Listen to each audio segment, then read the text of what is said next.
मी आत्ताच मतदान केंद्रावरती जाऊन मतदानाचा हक्क बजावला आहे आणि मी सर्व नागरिकांना, कुलाब्यातील सर्व रहिवाशांना, दक्षिण मुंबईतील सर्व रहिवाशांना आणि राज्यातील सर्व रहिवाशांना विनंती करीन की मोठ्या संख्येने जाऊन मतदान करा आणि या लोकशाहीला अधिक बळकट करायचं कार्य आपल्या हातनं होऊ दे.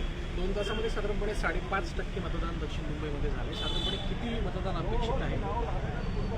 मला वाटतं लोकांचा प्रतिसाद आज जर बघितला तर खरं या ठिकाणी, या परिसरात मतदानाची ॲव्हरेज पर्सेंटेज हे कमी असतं, परंतु यावेळेला मोठ्या प्रमाणात मतदान होताना दिसून येत आहे. रांगा पण मोठ्या आहेत.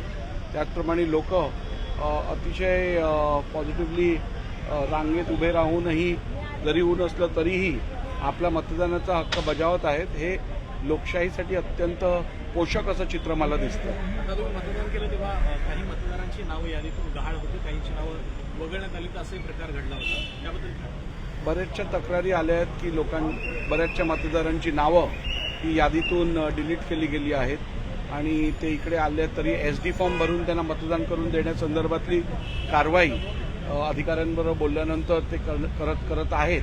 आणि त्यामुळे पण मला वाटतं मतदारांनी एका गोष्टीची खबरदारी घेणं आवश्यक आहे की ज्या वेळेला इलेक्शन कमिशन 6 महिने आधी, 3 महिने आधी नोटीस काढत असतं की आपलं नाव चेक करा, डिलीट झालं असेल तर ते नोंदवून घ्या. पण मतदारांनी मतदानाच्या पूर्वी 1-2 महिने आधी त्यांचं नाव यादीत आहे का हे तपासणं आवश्यक आहे. ह्या संदर्भातली प्रसिद्धी लोकांपर्यंत पोहोचवणं पण गरजेचं आहे.